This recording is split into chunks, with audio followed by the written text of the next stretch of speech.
try this yourself. You know, when you're out in your car, even just on a little straightaway, do a little jerk to the left or the right, and after about a second, you'll feel kind of the rear end of the car react and kick out. If that bothers you, then this rear strut tower brace is for you. What's up, YouTube? Scotty here. So we're gonna do a couple mods today, but before we get started, I just want to thank everybody for swinging by the channel, all my subscribers. I appreciate you sticking with me. If you haven't subscribed, please consider subscribing. It really helps the channel out, motivates me to do new videos and you know, new projects and stuff like that. So let's talk about what we got. So I got a couple strut tower braces. I got the front and the rear strut tower brace. This is from SpeedLogix.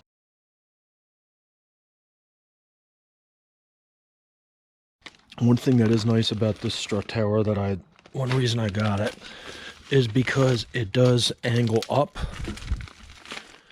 So it doesn't go straight across, which really kind of limits your storage capability in the trunk. This one goes up and kind of hugs the underneath of the speaker shelf there. These are packaged very well. You can see they have cushion on them. You know, they're wrapped really nicely. They came in the big boxes. So first off, right off the bat, that's a plus. All right, so we're going to do the rear strut tower first. Now this is a 2-point strut tower, which means it only goes on top of the strut on either side of the wheels. It doesn't go down and anchor down behind the seat. Those are called 4-point strut towers. The 2 points are supposedly a lot easier to install. You just have to cut holes into the side lining material. You don't have to take out all of the lining like you do if you have the 4-point assembly. So basically what we got here is you got to cut a hole on each side,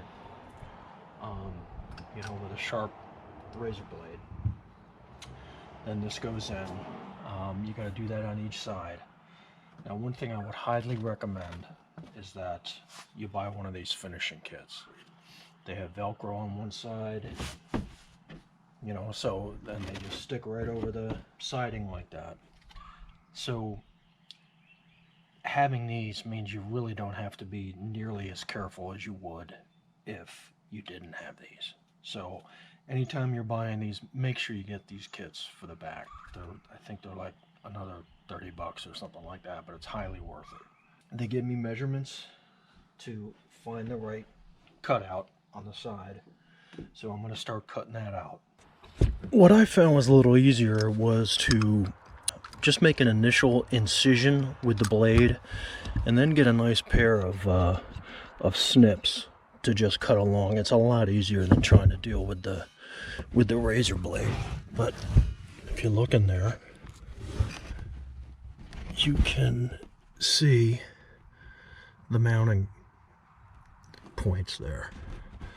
So that's really, I mean, you just gotta cut this enough to be able to get in there, and then that's the beauty of having this side piece, is that this just goes over it all. So you don't really have to be incredibly accurate there. Okay, so now I've got them in there. You can see how it's resting on the bolts right now. It was kind of hard to get it in there. You've got to kind of lift one side up above the bolts and push it all the way against the wall of the car so that you can slide this one back.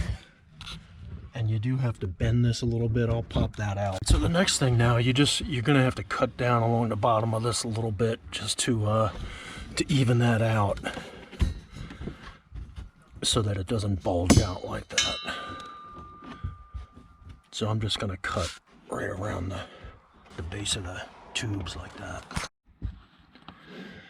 Okay, so now I'm gonna put these on the two outer bolts on either side. Put those on the top, tighten them down with these, Got to be careful you don't over tighten with these. All right, we are done. So this is what I mean about it being up higher like that. So, you know, it isn't really good. Now, the one problem I do have is that those little side pieces, see how they don't really line up flush like that?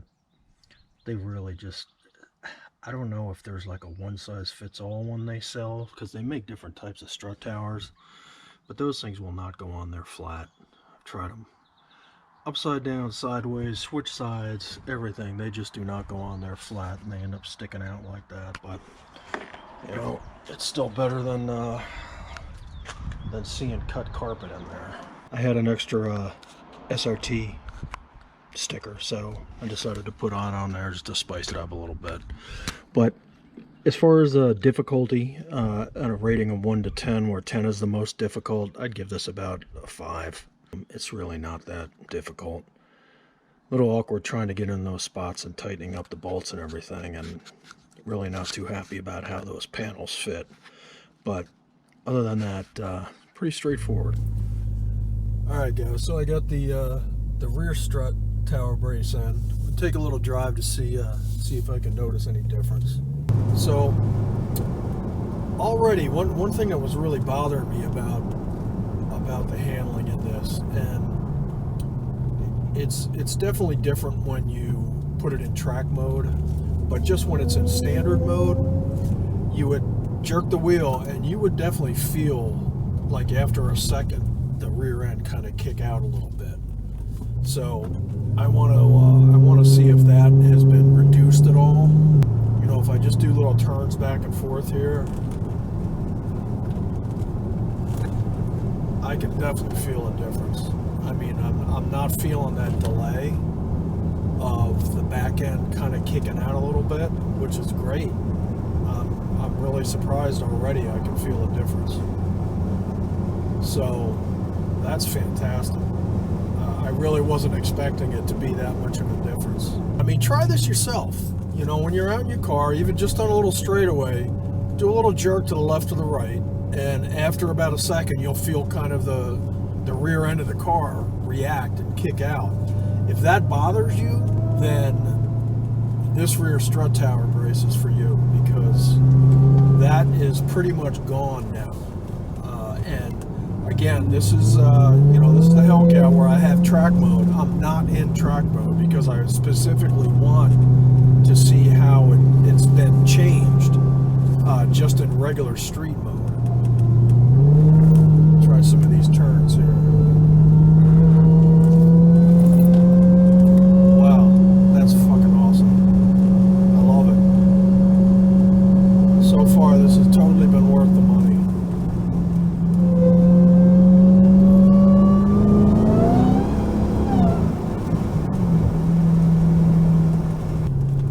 Wow. This has just been fantastic. I'm really surprised. I wasn't expecting it to be this different. Yeah, so if that little kick out bothers you, this 2-point rear strut brace from SpeedLogix, that's a winner. It's totally worth the money. And I wouldn't even bother getting the 4-point. I just the difference just with the 2-point is pretty significant. You know, as you saw with the installation, the 4-point install is just much more involved than the 2-point. So I'm curious to see how well the front strut brace does. See if that really gives a noticeable performance change. Thanks, guys.